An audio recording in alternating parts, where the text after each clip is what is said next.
Hello, everyone. Hope you are having a great week. This is such a special week. I hope you are getting ready for Thanksgiving. This is one of my all time favorite holidays in the entire year. I love embracing the spirit of gratitude, of thankfulness, and having a chance to really acknowledge how far we've come, how far I've come, how far my clients have come, how far my family has come, and just to have a moment to reflect and feel grateful. I wanted to just jump on here and share about some of the conversations I've been having with musicians lately around the struggles and the conflicted feelings about growing their online music businesses. You see, a lot of the work I do, if you're new to my world, a lot of the work I do is around helping musicians build, grow, and scale their businesses online, and do it in a way where they actually feel that they have a life that aligns with their values. They're able to practice their instrument. They're able to spend time with their kids. They're able to take care of themselves, take care of their health, take care of their loved ones. And in order to do that, a lot of things need to be put in place from the beginning of the business process, from the structuring of the business. And so when that's not done effectively, unfortunately, what ends up happening is that we reach certain ceilings, certain points in our business that even though we could keep growing, we don't want to, right? There's this idea and this block that we end up putting on ourselves because we are afraid that continued growth, continued expansion is going to lead to more sacrificing, more missing out on things in our life. So inadvertently, we boycott those efforts. We boycott the things that could help us get to that next stage because subconsciously we really are afraid. We don't want to get to that next stage because we don't want to keep sacrificing more things. So this is very interesting because I think oftentimes what got us here won't get us there, as the saying goes. And when we are in these moments, and a lot of the musicians that I talk to tell me, I just want my time back. I want peace. I want my kids not to think that I'm having to work, work, work all the time. I want to be there for them. I want to give them experiences, right? I want to feel that I'm taking care of myself. And yes, money can become a vehicle for that, but it's not ultimately the end goal, right? So if you're a musician entrepreneur and you're watching this and you're thinking, how do you go about, continuing to grow without having to sacrifice your quality of life? What are some of the strategies that you can use to expand and not feel guilty about the growth, not inadvertently boycott that growth? I'm going to tell you a few things that I think are going to help you reconsider the direction of your business and the way you're living your life right now. So, the first thing is part of what's going to help you grow from a place of alignment versus a place of burnout is rewriting your own identity. And this is something that can sound like a lot, but let me just hear me out. A lot of the musicians that I talk to tell me, well, I'm someone who's used to making decisions in a certain way. I'm someone who likes to do XYZ by taking all this time to think about this, or I like to meditate on this. I like to give myself time to do this YZ. And there's a certain pride in that identity, right? And so unfortunately, what got you here won't get you there. So if you continue holding on to that identity, right? Even though you've done a lot with that identity and these behaviors, these thought processes, these mindset beliefs have brought you where you are. If you want to take your business to the next stage and grow your business and scale and bring in more abundance and prosperity, a part of you is going to also need to be evolved. It's going to need to change. And you're going to need to rewire that perception of who you are and how you act and how you think and how you make decisions in order for you to get to that next stage in your life. You can't keep holding on to your old identity, right? So this is the first thing. Like you need to be able to reframe, be willing to question the current perceptions that you have around your decision making, around the way you invest in yourself, the way you invest in your business, the way you allocate your time, the way you choose things around you, even the people around you. You need to second guess it all. Like that's the first step. Be willing to question your identity, the way you make decisions, and the way you behave. Because ultimately, it all starts in your thoughts, right? It's those thoughts that you tell yourself, the story you tell yourself about what's possible, about what's not possible. Those are the things that are going to take you into that next stage of acting, of behaving, of doing, right? It starts with your perception of your own identity, your thoughts. So if you're able to reconsider that, then you're going to have different actions, those different behaviors. And ultimately, those are also going to lead to different results, different outcomes. Your life is going to start changing. Your business is going to start expanding, but it's all going to be as a result of you making that initial decision to embrace a new identity. I hope that makes sense. If you're watching me, let me know where you're watching me from. I'd love to hear from you, and let me know in the comments. That's the first step. So reconsidering your identity. The second step is going to be allowing yourself to reconsider the way you work. You see, if you are a musician, an entrepreneur, if you're perhaps an educator, and you're used to serving your clients in a specific way, perhaps you're teaching a lot of one-on-one lessons, perhaps you're traveling even to people's homes, perhaps you are doing lots of performances and going gig after gig after gig, whatever it is that you're doing right now to scale, to grow your business, to have a livelihood for yourself.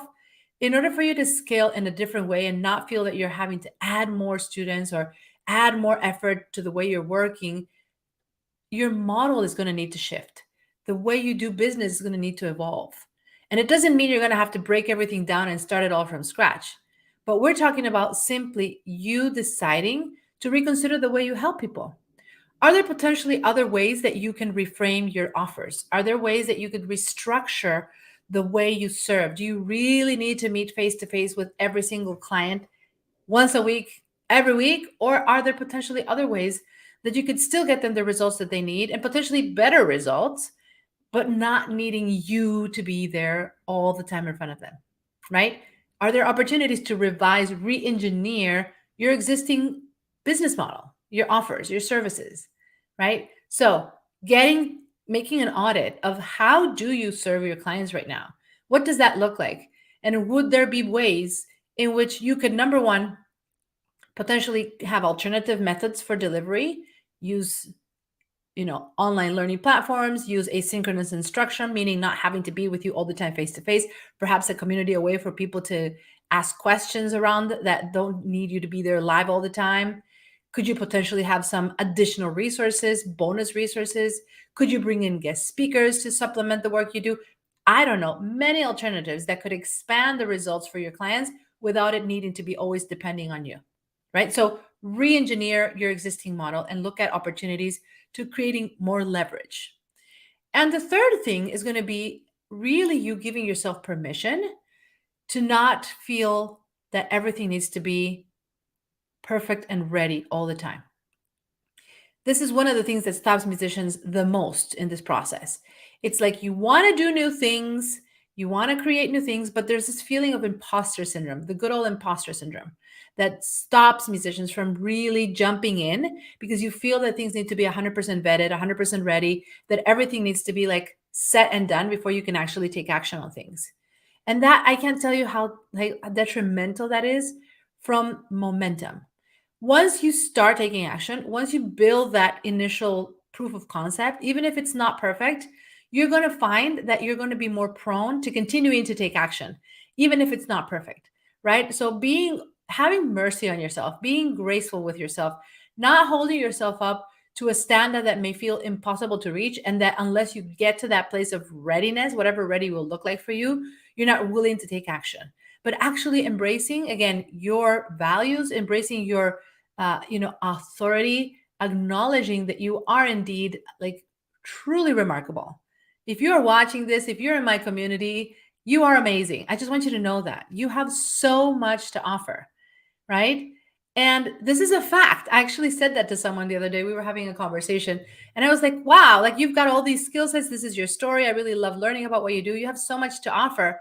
And the person was like, oh, thank you. And I said, well, like, this is like not meant as a compliment. This is like a matter of fact. I want you to see this as a matter of fact. You have all these skill sets, and this is not just my opinion. Like, this is real. Like, you can see it, right? So perhaps asking yourself, what's something that I've been wanting to do to take my business to the next level, but I've been telling myself, well, I have to wait until I do X, Y, Z, A, B, C before I can take that step. Or after I get this proof of concept or this other certification or this person says this, then I'm going to do this thing. There's always something, I guarantee you. So if you take a hard look at what are some of the next steps, the scary steps that maybe you've been wanting to take, but you've stopped yourself. Our brains are like wired to hold us back. They're wired. It's survival. It's a natural defense mechanism. It's natural. So in a way, you need to go against that natural instinct of holding back, of staying safe, and ask yourself, what is it that I'm waiting for? What am I waiting for? What is holding me back from truly stepping into my power and deciding that I'm going to go for this thing, do this thing, put myself out there, share this idea, connect with this person, whatever is that scary step that you've been putting off, like now's the time for you to finally say, what if I were to just do it and then see what happens afterwards, right? So those are my 3 tips for you today that I thought would be really important to discuss, because so often I have conversations with musicians who tell me, no, I want to grow my business, but I don't want to, like, I'm afraid of what's going to happen if I keep growing my business. I don't want it to, I don't even want to think about making more money, because if it's going to come at the expense of like all these things that I'm already putting off, then I don't want that. All I want is peace. All I want is my time.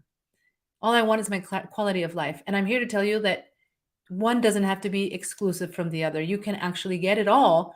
You can have it all if you're willing to start questioning your belief system, questioning your identity, being willing to embrace a different one, right? Being willing to take imperfect action and take those steps, and being willing to re-engineer the way you work, optimize your services, explore creative ways to help your clients continue receiving the amazing results they have, or even better ones, without everything need to depend on you. So if this resonates with you, and if this content has helped you and it's giving you some ideas, I want to encourage you to join me in my upcoming 5-day masterclass, where I'm going to be walking you through the 5 steps that have allowed me to create an online business and go from 0 to 6 figures in 6 months, and be able to help so many other musicians build, grow, and scale their businesses, turning their businesses into not only a profitable engine, but also a self-led engine, an engine that works autonomously, that works on autopilot, that doesn't suck up all of their energy on all of their time. So if this is something you'd like to learn more about, I'm going to invite you to check out the registration page, Musicians Profit Masterclass.com. I'm going to put the link here. And this is a 5-day, completely free training that's going to show you how you can scale your business, how you can grow and elevate your perspective, how you can embrace the mindset of a true CEO that's going to finally give you the freedom to be able to build a business in alignment with your lifestyle goals, and to do it in a way where we are removing all of the complexity and we are embracing simplicity. We are embracing the art of keeping things clear, of making that clarity give you the confidence, not needing to have confidence, but to use roadmaps, to use strategies, to use clarity as a vehicle for developing confidence. If this is you and you would like to join me, here's the page where you can go, musiciansprofitmasterclass.com. My team and I look forward to welcoming you and showing you the way. Let's prosper together. I'll see you there. Go sign up, musiciansprofitmasterclass.com.